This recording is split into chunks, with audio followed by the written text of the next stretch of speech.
Il est quand même président des Républicains, c'est celui qui a quand même réorganisé notre famille politique. Donc on ne peut pas du jour au lendemain laisser tomber.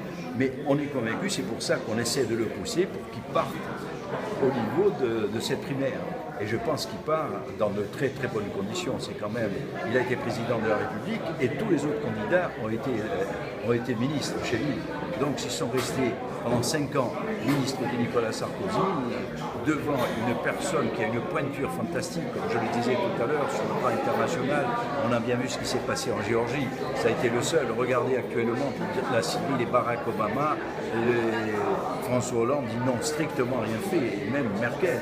Donc pour lui, c'est quelqu'un qui est vraiment au-dessus de tous ces gens-là sur le plan international. J'étais allé le voir en septembre 2014. Je lui avais fait 4 propositions. Ces 4 propositions sont celles-ci.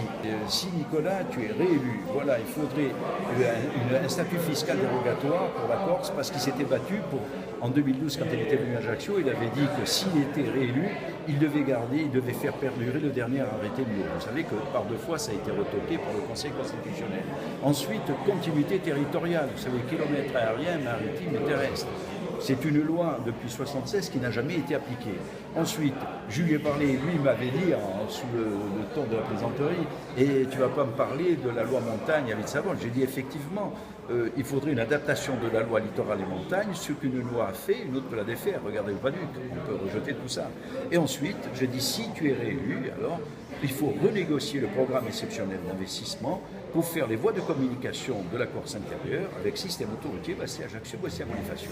Si bien que quand il est venu en Corse au mois de décembre, effectivement Ajaccio, il a parlé de ces 4 propositions et José Ross a dit effectivement, Sauveur, il faut qu'on travaille là-dessus. Vous savez, les sondages, je ne crois pas du tout. Je prends mon exemple personnel, on disait que c'était Émile Souquerel qui devait être élu, et je suis passé quand même avec 3000 voix d'écart. Il ne faut pas l'oublier, ça.